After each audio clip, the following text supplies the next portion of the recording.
ನಮಸ್ತೆ ವೀಕ್ಷಕರೇ, ನಾನು ಈ ದಿನ ಒಂದು ಕಪ್ ರವೆ ಮತ್ತು ಬೆಲ್ಲದಲ್ಲಿ ಓವನ್ ಇಲ್ಲದೆ, ಮೊಟ್ಟೆ ಇಲ್ಲದೆ, ಹಾಗೆ ಬೆಣ್ಣೆ ಕೂಡ ಇಲ್ಲದೆ ತುಂಬ ಸಾಫ್ಟ್ ಆದಂಥ ಕೇಕ್ ಮಾಡೋದು ಹೇಗೆ ಅಂತ ತೋರಿಸ್ಕೊಡ್ತಾ ಇದ್ದೀನಿ. ನೀವು ಬೇಕರಿಯಿಂದ ದುಬಾರಿ ಬೆಲೆಯ ಕೇಕ್ ತರಿಸೋದಕ್ಕಿಂತ ಮನೆಯಲ್ಲೇ ಆರೋಗ್ಯಕರವಾಗಿ ಕಡಿಮೆ ಖರ್ಚಿನಲ್ಲಿ ಕೇಕ್ ಮಾಡಿ ನೋಡಿ. ಮಕ್ಕಳಿಗಂತೂ ತುಂಬ ಇಷ್ಟ ಆಗುತ್ತೆ ಮತ್ತು ನೀವು ಒಂದು ವಾರದ ತನಕ ಸ್ಟೋರ್ ಮಾಡಿ ಕೂಡ ಇಟ್ಟು ತಿನ್ನಬಹುದು. ಹಾಗೆ ನಿಮಗೆ ಈ ವಿಡಿಯೋ ಇಷ್ಟ ಆದರೆ ಪ್ಲೀಸ್ ವಿಡಿಯೋನ ಲೈಕ್ ಮಾಡಿ ಮತ್ತು ಚಾನಲ್ಗೆ ಸಬ್ಸ್ಕ್ರೈಬ್ ಮಾಡಿ. ಈಗ ರವೆ ಮತ್ತು ಬೆಲ್ಲದಲ್ಲಿ ರುಚಿಯಾದಂಥ ಕೇಕ್ ಮಾಡೋದು ಹೇಗೆ ಅಂತ ನೋಡ್ಕೊಳ್ಳೋಣ ಬನ್ನಿ. ಮೊದಲು ಒಂದು ಮಿಕ್ಸಿ ಜಾರ್ಗೆ 3/4 ಕಪ್ಪಷ್ಟು ಪುಡಿ ಮಾಡಿರುವಂಥ ಬೆಲ್ಲ ಹಾಕ್ಕೊಂಡಿದ್ದೀನಿ. ಈಗ ಲಿಡ್ ಕ್ಲೋಸ್ ಮಾಡಿ ಮೊದಲು ಬೆಲ್ಲ ಅಷ್ಟೇ ಪುಡಿ ಮಾಡಿಟ್ಕೊಳ್ಳಿ. ಬೆಲ್ಲ ನುಣ್ಣಗಾಗಬೇಕು ಅಲ್ಲಿವರೆಗೂ ಪುಡಿ ಮಾಡಿಟ್ಕೊಳ್ಳಿ. ನಂತರ ಅರ್ಧ ಕಪ್ಗಿನ ಸ್ವಲ್ಪ ಕಡಿಮೆ ಪ್ರಮಾಣದಲ್ಲಿ ಮೊಸರು ಹಾಕ್ಕೊಂಡಿದ್ದೀನಿ. ಈಗ ಮತ್ತೆ ಇನ್ನೊಂದು ಸರಿ ರುಬ್ಬಿಟ್ಕೊಳ್ಳಿ. ಮೊಸರು ಬೆಲ್ಲದ ಪುಡಿಯಲ್ಲಿ ಬೆರಿಬೇಕು ಮತ್ತು ಬೆಲ್ಲ ಕೂಡ ಕರಗಬೇಕು, ಅಲ್ಲಿವರೆಗೂ ರುಬ್ಬಿಟ್ಕೊಂಡ್ರೆ ಸಾಕು.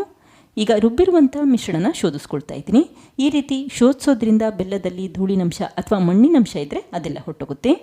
ನೋಡಿ, ಬೆಲ್ಲ ಕೂಡ ಚೆನ್ನಾಗಿ ಕರಗಿದೆ ಮತ್ತು ಮೊಸರಲ್ಲಿ ಬೆರೆತಿದೆ. ಹಾಗೆ ಬೆಲ್ಲದಲ್ಲಿರುವಂಥ ಧೂಳಿನಂಶ ಕೂಡ ತೆಗೆದಿಟ್ಕೊಂಡಿದ್ದೀವಿ.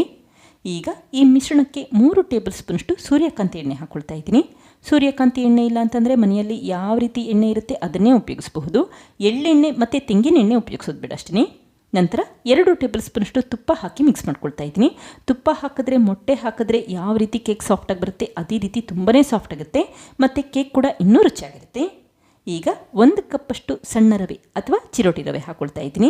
ಚಿರೋಟಿ ರವೆ ಇಲ್ಲ ಅಂತಂದರೆ ದಪ್ಪ ರವೆನ ಮಿಕ್ಸಿಯಲ್ಲಿ ರುಬ್ಬಿ ನಂತರ ಕೂಡ ಉಪಯೋಗಿಸಬಹುದು. ಈಗ ರವೆನ ಒಂದ್ಸರಿ ಜರಡಿ ಮಾಡಿಟ್ಕೊಳ್ಳಿ. ಆವಾಗ ಏನಾದರೂ ಧೂಳಿನಂಶ ಏನಾದರೂ ಇದ್ದರೆ ಅದೆಲ್ಲ ಹೊಟ್ಟೋಗುತ್ತೆ. ನಂತರ ಒಂದ್ಸರಿ ಮಿಕ್ಸ್ ಮಾಡ್ಕೊಳ್ತಾ ಇದ್ದೀನಿ. ಗಂಟುಗಳೇನೂ ಇರಬಾರ್ದು, ಆ ರೀತಿ ನೀಟಾಗಿ ಒಂದ್ಸರಿ ಮಿಕ್ಸ್ ಮಾಡಿಟ್ಕೊಳ್ಳಿ. ಹಾಗೆ ಮಿಕ್ಸ್ ಮಾಡಿದ ನಂತರ ಲಿಡ್ ಕ್ಲೋಸ್ ಮಾಡಿ 15 ನಿಮಿಷ ಈ ರವೆ ಮಿಶ್ರಣನ ನೆನೆಯಲಿಕ್ಕೆ ಹಾಗೆ ಇಡ್ತಾ ಇದ್ದೀನಿ. ಇದೇ ಸಮಯದಲ್ಲಿ ಗಟ್ಟಿಯಾದ ಬಾಣಲಿಯ ಮಧ್ಯಭಾಗಕ್ಕೆ ಕುಕ್ಕರ್ ಪ್ಲೇಟ್ ಇಟ್ಟಿದ್ರೆ ಲಿಡ್ ಕ್ಲೋಸ್ ಮಾಡಿ 10 ನಿಮಿಷ ಸಣ್ಣ ಉರಿಯಲ್ಲಿ ಬಾಣಲಿನ ಬಿಸಿ ಮಾಡಲಿಕ್ಕೆ ಇಟ್ಕೊಳ್ಳಿ. ಈ ರೀತಿ ಬಾಣಲಿ ಇಲ್ಲ ಅಂತಂದರೆ ನೀವು ಕುಕ್ಕರ್ ಕೂಡ ಉಪಯೋಗಿಸಬಹುದು. ಇದೇ ಸಮಯದಲ್ಲಿ ಒಂದು ಕೇಕ್ ಟಿನ್ಗೆ ಸ್ವಲ್ಪ ಎಣ್ಣೆ ಹಾಕಿ ನೀಟಾಗಿ ಸ್ಪ್ರೆಡ್ ಮಾಡಿಟ್ಕೊಂಡಿದ್ದೀನಿ. ನಂತರ ಬೇಕಿಂಗ್ ಪೇಪರ್ ಇಟ್ಟಿದ್ರೆ ಬೇಕಿಂಗ್ ಪೇಪರ್ ಮೇಲೂ ಕೂಡ ಎಣ್ಣೆ ಹಾಕಿ ಸ್ಪ್ರೆಡ್ ಮಾಡಿಟ್ಕೊಳ್ಳಿ.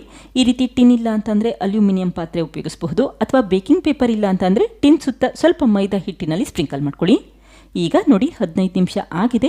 ರವೆ ಮಿಶ್ರಣ ಕೂಡ ಗಟ್ಟಿಯಾಗಿದೆ. ಈ ರೀತಿ ರವೆ ಮಿಶ್ರಣ ಗಟ್ಟಿಯಾಗಿದ್ದರೆ ಚೆನ್ನಾಗಿ ನೆಂದಿದೆ ಅಂತ ಅರ್ಥ. ಆವಾಗ ಕೇಕ್ ಕೂಡ ಚೆನ್ನಾಗಿ ಬರುತ್ತೆ.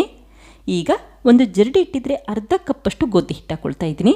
ಗೋಧಿ ಹಿಟ್ಟನ್ನು ಒಂದ್ಸರಿ ಜರಡಿ ಮಾಡಿಟ್ಕೊಳ್ಳಿ. ಆವಾಗ ಸಣ್ಣ ಪುಟ್ಟ ಗಂಟುಗಳಿದ್ರೆ ಅದೆಲ್ಲ ಹೊಟ್ಟೋಗುತ್ತೆ. ನಿಮ್ಗೇನಾದರೂ ಗೋಧಿ ಹಿಟ್ಟು ಬೇಡ ಅಂತಂದರೆ ಅರ್ಧ ಕಪ್ಪಷ್ಟು ಮೈದಾ ಹಿಟ್ಟಲ್ಲಿ ಕೂಡ ಇದೇ ರೀತಿ ಮಾಡ್ಕೋಬಹುದು.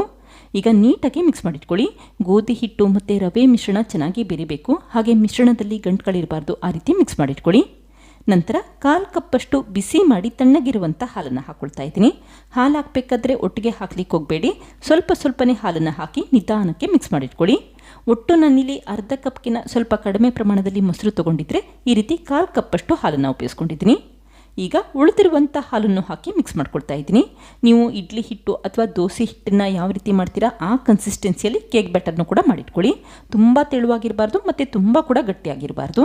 ನಿಮಗೇನಾದರೂ ಇನ್ನೂ ಗಟ್ಟಿಯಾಗಿದೆ ಅನಿಸಿದ್ರೆ ಮತ್ತೆ 1 ಟೇಬಲ್ ಸ್ಪೂನಷ್ಟು ಹಾಲನ್ನು ಹಾಕ್ಕೊಳ್ಳಿ ಅಷ್ಟೇ. ಈಗ 1/4 ಟೀ ಸ್ಪೂನಷ್ಟು ಏಲಕ್ಕಿ ಪುಡಿ ಹಾಕಿ ಮಿಕ್ಸ್ ಮಾಡ್ಕೊಳ್ತಾ ಇದ್ದೀನಿ. ಆವಾಗ ಕೇಕಲ್ಲಿ ಒಂದೊಳ್ಳೆ ಫ್ಲೇವರ್ ಇರುತ್ತೆ. ನಂತರ 1/4 ಟೀ ಸ್ಪೂನಷ್ಟು ಅಡುಗೆ ಸೋಡಾ ಹಾಕಿದರೆ 1 ಟೀ ಸ್ಪೂನಷ್ಟು ಬೇಕಿಂಗ್ ಪೌಡರ್ ಹಾಕ್ಕೊಳ್ತಾ ಇದ್ದೀನಿ. ಈಗ ಜರಡಿ ಮಾಡ್ಕೊಳ್ಳಿ. ಜರಡಿ ಮಾಡ್ಕೊಳ್ಳೋದ್ರಿಂದ ಸೋಡಾದಲ್ಲಿ ಸಣ್ಣ ಪುಟ್ಟ ಗಂಟುಗಳಿದ್ರೆ ಅದೆಲ್ಲ ಉಟ್ಕೊಳ್ಳುತ್ತೆ. ನಂತರ 1 ಟೇಬಲ್ ಸ್ಪೂನಷ್ಟು ಬಿಸಿ ಮಾಡಿ ತಣ್ಣಗಿರುವಂಥ ಹಾಲನ್ನು ಹಾಕ್ಕೊಳ್ತಾ ಇದ್ದೀನಿ. ಈಗ ಮತ್ತೆ ಒಂದ್ಸರಿ ಚೆನ್ನಾಗಿ ಮಿಕ್ಸ್ ಮಾಡಿಟ್ಕೊಳ್ಳಿ. ಈ ಸಮಯದಲ್ಲಿ ನೋಡ್ಕೊಳ್ಳಿ, ನಿಮ್ಗೇನಾದರೂ ಕೇಕ್ ಬ್ಯಾಟರ್ ತುಂಬ ಗಟ್ಟಿಯಾಗಿದೆ ಅನಿಸಿದ್ರೆ ಮತ್ತೆ 1 ಟೇಬಲ್ ಸ್ಪೂನಷ್ಟು ಹಾಲನ್ನು ಹಾಕ್ಕೊಳ್ಳಿ. ತುಂಬ ತೆಳುವಾಗಿರೋದು ಬೇಡ ಅಥವಾ ತುಂಬ ಗಟ್ಟಿಯಾಗೂ ಇರೋದು ಬೇಡ. ಇಡ್ಲಿ ಹಿಟ್ಟಿರುತ್ತಲ್ಲ ಆ ಕನ್ಸಿಸ್ಟೆನ್ಸಿಯಲ್ಲಿ ಮಾಡಿಟ್ಕೊಳ್ಳಿ. ಈಗ ಮಾಡಿಟ್ಟಂಥ ಕೇಕ್ ಬ್ಯಾಟರ್ನ ಈ ರೀತಿ ಟಿನ್ಗೆ ಹಾಕ್ಕೊಂಡಿದ್ದೀನಿ. ಹಾಗೆ ಒಂದೇ ಸಮನಲ್ಲಿ ನೀಟಾಗಿ ಸ್ಪ್ರೆಡ್ ಮಾಡಿಟ್ಕೊಳ್ಳಿ. ನಂತರ ಈ ಟಿನ್ನನ್ನು 1-2 ಬಾರಿ ನೆಲಕ್ಕೆ ಟ್ಯಾಪ್ ಮಾಡ್ಕೊಳ್ತಾ ಇದ್ದೀನಿ. ಆವಾಗ ಕೇಕ್ ಬ್ಯಾಟರಲ್ಲಿ ಏರ್ ಬಬಲ್ಸ್ ಇದ್ದರೆ ಅದೆಲ್ಲ ಹೊಟ್ಟೋಗುತ್ತೆ. ಕೊನೆಯದಾಗಿ ಸ್ವಲ್ಪ ಬಿಳಿ ಎಳ್ಳು ಮತ್ತು ಕುಂಬಳಕಾಯಿ ಬೀಜದಿಂದ ಡೆಕೋರೇಟ್ ಮಾಡ್ಕೊಳ್ತಾ ಇದ್ದೀನಿ. ಈ ರೀತಿ ಕುಂಬಳಕಾಯಿ ಬೀಜ ಉಪಯೋಗಿಸೋದು ಆಪ್ಷನಲ್, ನೋಡಲಿಕ್ಕೆ ಚೆನ್ನಾಗಿ ಕಾಣುತ್ತೆ ಮತ್ತು ಆರೋಗ್ಯಕ್ಕೆ ತುಂಬ ಒಳ್ಳೆಯದು ಅಂತಷ್ಟೇ ಉಪಯೋಗಿಸ್ಕೊಂಡಿದ್ದೀನಿ. ಈಗ ಬಾಣಲಿ ಕೂಡ ಬಿಸಿಯಾಗಿದೆ. ಬಾಣಲಿ ಬಿಸಿಯಾದ ನಂತರ ಕರೆಕ್ಟಾಗಿ ಮಧ್ಯಭಾಗಕ್ಕೆ ಟಿನ್ ಇಟ್ಕೊಳ್ಳಿ. ನಂತರ ಲಿಡ್ ಕ್ಲೋಸ್ ಮಾಡಿ 35ರಿಂದ 45 ನಿಮಿಷ ಸಣ್ಣ ಉರಿ ಅಥವಾ ಲೋ ಫ್ಲೇಮಲ್ಲಿಟ್ಟು ಬೆಲಿಕಿಟ್ಟಿದ್ದೀನಿ. ಈಗ 45 ನಿಮಿಷ ಆಗಿದೆ. ನೋಡಿ, ಕೇಕ್ ಕೂಡ ಚೆನ್ನಾಗಿ ಉಬ್ಬಿ ಬಂದಿದೆ. ಈ ರೀತಿ ಟೂತ್ ಪಿಕ್ ಹಾಕಿದ್ರೆ ಕೇಕ್ ಅಂಟ್ತಾ ಇಲ್ಲ ಅಂತಂದರೆ ಚೆನ್ನಾಗಿ ಬೆಂದಿದೆ ಅಂತ ಅರ್ಥ. ತಕ್ಷಣವೇ ಟಿನ್ನ ಹೊರಗಡೆ ಎತ್ತಿಟ್ಕೊಳ್ಳಿ. ಈಗ ಕೇಕ್ ತಣ್ಣಗಾದ ನಂತರ ನಿಧಾನಕ್ಕೆ ಚಾಕುವಲ್ಲಿ ಎಡ್ಜಸ್ನ ಬಿಡಿಸಿಟ್ಕೊಂಡಿದ್ದೀನಿ. ನಂತರ ಈ ಟಿನ್ನನ್ನು ಉಲ್ಟಾ ಮಾಡ್ಕೊಳ್ತಾ ಇದ್ದೀನಿ. ಹಾಗೆ ನಿಧಾನಕ್ಕೆ ಬೇಕಿಂಗ್ ಪೇಪರ್ನ ಕೂಡ ತೆಗೆದಿಟ್ಕೊಳ್ಳಿ. ನೋಡಿ ಕೇಕ್ ಹಿಂಭಾಗ ಮತ್ತು ಕೇಕ್ ಸುತ್ತ ಎಷ್ಟು ಚೆನ್ನಾಗಿ ಒಂದೊಳ್ಳೆ ಬಣ್ಣ ಬಂದಿದೆ ಅಂತ ಗೊತ್ತಾಗ್ತಾ ಇದೆ. ಮೊಟ್ಟೆ ಹಾಕಿದ್ರೆ ಯಾವ ರೀತಿ ಕೇಕ್ ಉಬ್ಬಿ ಬಂದಿರುತ್ತೆ ಅದೇ ರೀತಿ ಈ ಕೇಕ್ ಕೂಡ ತುಂಬ ಚೆನ್ನಾಗಿ ಉಬ್ಬಿ ಬಂದಿದೆ. ಟ್ರೈ ಮಾಡಿ ನೋಡಿ, ಖಂಡಿತ ಮತ್ತೆ ಮಾಡ್ತೀರಾ, ಅಷ್ಟು ರುಚಿಯಾಗಿರುತ್ತೆ. ಈಗ ನಿಧಾನಕ್ಕೆ ಚಾಕುವಲ್ಲಿ ಕಟ್ ಮಾಡ್ಕೊಳ್ತಾ ಇದ್ದೀನಿ. ಯಾವಾಗಲೂ ಅಷ್ಟೇ ಕೇಕ್ ತಣ್ಣಗಾದ ನಂತರ ಚಾಕುವಲ್ಲಿ ಕಟ್ ಮಾಡಿ ಇಟ್ಕೊಳ್ಳಿ, ಆವಾಗ ಕೇಕ್ ಒಳಭಾಗ ಎಲ್ಲ ಚೆನ್ನಾಗಿ ಬೆಂದಿರುತ್ತೆ ಅಂತಷ್ಟೇ. ನೋಡಿ ಕೇಕ್ ಒಳಭಾಗ ಎಲ್ಲ ಎಷ್ಟು ಚೆನ್ನಾಗಿ ಬೆಂದಿದೆ, ಹಾಗೆ ತುಂಬಾ ರುಚಿಯಾಗಿರುತ್ತೆ.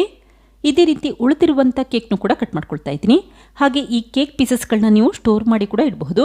ಏರ್ಟೈಟ್ ಬಾಕ್ಸಲ್ಲಿ ಸ್ಟೋರ್ ಮಾಡಿಟ್ರೆ ಹೊರಗಡೆ ಇಟ್ಟರೆ 3 ರಿಂದ 4 ದಿನದ ತನಕ ಸ್ಟೋರ್ ಮಾಡ್ಕೋಬಹುದು.